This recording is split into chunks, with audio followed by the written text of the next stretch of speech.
ठीक है, तो फिर यहाँ पे ये था हमारा कहते आते थे ही अभी नरदेई, एक तो ये पैराग्राफ हो गया इससे पीछे वाला। ठीक है, फिर करती के यौवन का श्रृंगार वाला, इससे आगे जो है कहते आते थे ही नरदेई, माता न कुमाता पुत्र कुपुत्र होता है, अब कहे सब यही जाए हाय विरुद्ध विधाता, है कुछ पुत्र ही रहे कुमाता माता। मतलब इसमें ये पैराग्राफ दे रखा है, ये पद वाला है, दो गद्य के हो गए थे आपके, यानी अथवा करके उन दोनों में से एक करना है, और ये पद वाले भी आपके दो गए, एक पीछे है और एक ही अथवा में ये है, इन दोनों में से एक करना है आपको। ठीक है, तो अब इसके आंसर पहला क्या है क्वेश्चन, ऊपरी पदांश पर आधारित प्रश्नों के उत्तर दीजिए, रेखांकित अंशों की व्याख्या कीजिए। तो यहाँ पे इसमें पहला क्या है, हमें वही संदर्भ लिखना है। तो संदर्भ कैसे लिखेंगे, प्रस्तुत पदांश हमारी पाठ्य पुस्तक हिंदी के कैकई का अनुताप, ये किसका है, ये लाइनें जो है वो कैकई का अनुताप नामक पाठ से लिया गया है, और इसके लेखक है मैथिली शरण गुप्त। ठीक है, ये पहले का आंसर। रेखांकित अंशों की व्याख्या, तो आपको क्या व्याख्या कर देनी है, रेखांकित अंशों की व्याख्या। तीसरा क्वेश्चन कह रहा है माता क्या नहीं हो सकती, तो माता क्या नहीं हो सकती, कुमाता नहीं हो सकती। ठीक है, नरदेही शब्द का अर्थ स्पष्ट कीजिए। नरदेही का मतलब होता है मानव शरीर। ठीक है, या तन या चोला, वो नरदेही कहलाता है। नरदेही अभी तक क्या कहते आ रहे हैं, नरदेही क्या कहते आ रहे हैं कि माता न कुमाता पुत्र कुपुत्र भले, इसमें इसी में से आंसर होते हैं आपको। देखो, कहते आते थे यही अभी नरदेही, माता न कुमाता पुत्र कुपुत्र होता है, यानी माता न कुमाता पुत्र, मतलब माता कुमाता नहीं हो सकती, पुत्र भले ही कुपुत्र हो। लेकिन क्या है, अब वो कह रहे हैं ऐसा उल्टा हो गया है अब, कि यहाँ पे कि माता कुछ पुत्र ही रहे कुमाता माता, मतलब पुत्र ऐसे नहीं होते, माता कुमाता होती है। ठीक है, उल्टा कर दिया उसका। अगला आपका फिफ्थ क्वेश्चन है, निम्नलिखित में से किसी एक लेखक का साहित्य परिचय देते हुए उनकी प्रमुख कृतियों का उल्लेख कीजिए। ठीक है, अब इसमें से देखो, पहला आपका है जीवन परिचय में आचार्य रामचंद्र शुक्ल, हजारी प्रसाद और कन्हैया लाल मिश्र प्रभाकर। ठीक है, पहला क्या है आपका, आचार्य हजारी प्रसाद द्विवेदी। दूसरा है आपका, इसकी जगह है वासुदेव शरण अग्रवाल। कौन सा है, वासुदेव शरण अग्रवाल। और तीसरा है कन्हैया लाल मिश्र प्रभाकर, कन्हैया लाल मिश्र प्रभाकर। ये तीन जीवन परिचय आपको करना है गद्य में। ठीक है, किसमें करना है, गद्य में ये तीन जीवन परिचय करना है, आचार्य हजारी प्रसाद द्विवेदी, वासुदेव शरण अग्रवाल, कन्हैया लाल मिश्र प्रभाकर। ठीक है, उसके बाद पद में भी वही है, ये इसका 5 मार्क्स का आएगा ये गद्य में, और 5 मार्क्स का आएगा पद में। जीवन परिचय पद में कौन से आ रहे हैं, देखो, जयशंकर प्रसाद सबसे पहला क्या है, जयशंकर प्रसाद, और दूसरा जीवन परिचय क्या है, मैथिली शरण गुप्त, मैथिली शरण गुप्त, और तीसरा क्या है, महादेवी वर्मा। ठीक है, ये तीन जीवन परिचय जो है पद में कर लेना, जयशंकर प्रसाद, मैथिली शरण गुप्त, महादेवी वर्मा। ठीक है, उसके बाद आपका आता है छठा क्वेश्चन है, पंचलाइट कहानी की समीक्षा अपने शब्दों में लिखिए।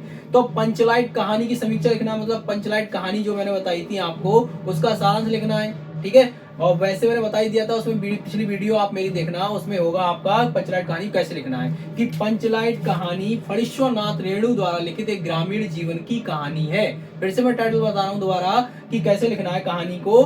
स्टार्टिंग आपको ऐसी करनी है कि पंचलाइट कहानी फणीश्वरनाथ रेणु द्वारा लिखित एक ग्रामीण जीवन की कहानी है। ठीक है, ये स्टार्टिंग करना है आपको। उसके बाद बहादुर अथवा लाठी कहानी का उद्देश्य, बहादुर या लाठी कहानी का उद्देश्य आप लिख दो, अगर नहीं लिखना चाह रहे हो अथवा में है, या तो ये लिख दीजिए या ये लिख दीजिए। आपको देखो कंफ्यूज नहीं होना है, आपको पेपर में दोनों क्वेश्चन नहीं करना है। आपको पंचलाइट कहानी, एक कहानी की समीक्षा अपने शब्दों में आ रही तो समीक्षा लिखना है, और या तो बहादुर अथवा लाठी कहानी का उद्देश्य आ रहा है तो उद्देश्य, इन दोनों में से एक क्वेश्चन आपको करना है। ठीक है, स्वपठित, अगला क्वेश्चन है 7वां, स्वपठित खंडकाव्य के आधार पर किसी एक खंड के प्रश्न का उत्तर दीजिए। मतलब इसमें पद यानी खंडकाव्य दे रखा है, अब हमें क्या है, हमें खंडकाव्य ढूंढना है। देखो कितने दे रखे इसमें, मुक्ति या खंडकाव्य के आधार पर गांधी जी का चरित्र चित्रण। अब कुछ बच्चे क्या होते हैं या कंफ्यूज क्या होते हैं, यहाँ पे ये लिखने लगते हैं, बोले मुक्ति दूत लिखना है हमें, उन्हें ये नहीं पता कि अपना हमारे यहाँ का है कौन सा।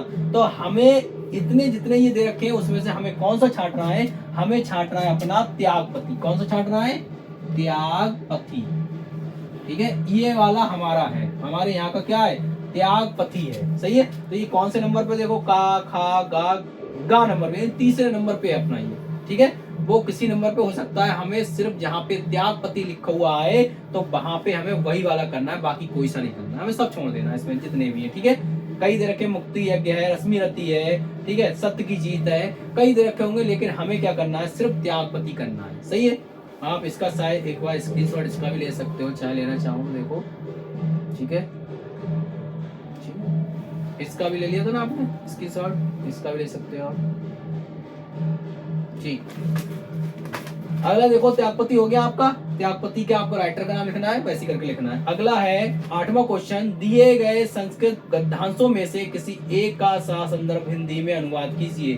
पहला है आपका संस्कृत साहित्य से आदि कवि वाल्मीकि, महर्षि व्यास कवि, कुलगुरु कालिदास, अन्य भास भगवत्य महाकविया, स्वीके ग्रंथ रत्ने अदापि पाटकाना हृदय विराजन्ते, यम भाषा सम्मानी वंदनीय चायतो, भारत माता स्वतंत्र से गौरव अखंड संस्कृत में तम संस्कृत ने सुरक्षित संगते, यम संस्कृत भाषा सर्वासु भाषासु प्राचीनतम श्रेष्ठम अस्ति। इसमें क्या लिखना है, देखो कि हमें संस्कृत को कम देखना है, मेरी बातों को आपको ज्यादा समझना है कि संस्कृत साहित्य के आदि कवि वाल्मीकि और महर्षि व्यास, कवि कुलगुरु कालिदास और अन्य भाषावादी विभूति कवियों ने स्वीकृत मतलब अपने ग्रंथ रत्नों से अदापि मतलब आज भी पाठकान मतलब पाठकों के हृदय में विराजमान है। मतलब संस्कृत साहित्य के आदि कवि वाल्मीकि, महर्षि व्यास, कवि कुलगुरु कालिदास और अन्य भाषावादी विभूति महाकवि अपने ग्रंथों से आज भी पाठकों के हृदय में विराजमान है।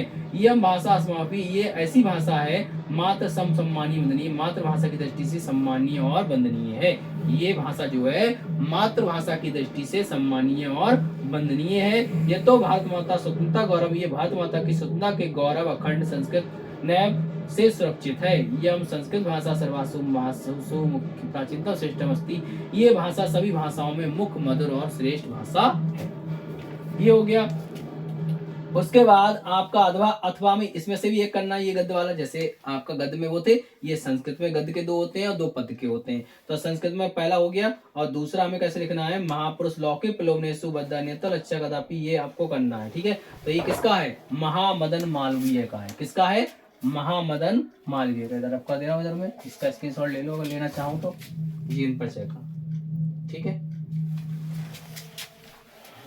ये जो है मदन मोहन मालवीय का है। किसका है, मदन मोहन मालवीय का है। ठीक है, ये वाला महापुरुष लौके प्लोवन वाला। सही है, तो ये वाला आपको करना है। इसमें आप हिंदी देख लेना। ठीक है, कि सभी महापुरुष जो लोग होते हैं प्लोवन में फंसकर क्या है, अपने लक्ष्य से क्या है, भ्रष्ट हो जाते हैं। ये करना है।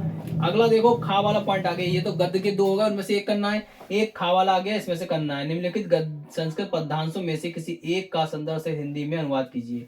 पहला क्या है, परोक्ष कार्य हंतार प्रत्यक्ष प्रिवादनम वज्र दस्य तद मित्र विशु कुंभम पयोमुखा, यानी कि परोक्ष कार्य हंतार प्रत्यक्ष प्रिवादनम। मतलब इसका आपको मैंने क्या बताया, देखो सुभाष रत्नानी के मैं सारे बता दिए आपको, फिर से एक बार बता दूंगा। इसमें आपको क्या करना है, पीठ पीछे बुराई करने वाले, इसका अर्थ समझना है, इन संस्कृत नहीं समझना आपको। पीठ पीछे बुराई करने वाले और सामने प्रिय वाले बोलने वाले मित्र को विष के घड़े के समान त्याग देना चाहिए। मतलब पीठ पीछे बुराई करने वाले और सामने प्रिय बोलने वाले मित्र को विष के घड़े के समान त्याग देना चाहिए। अथवा में क्या आ गया, इसमें देखो, जयंती ते महाभागा जन सेवा परायणा जरा मृत्यु समस्ते ऐसा कृत्य कविचितम। ठीक है, ये वाला आपको करना है। सही है, इसका भी हिंदी आपको बना के लिखनी है।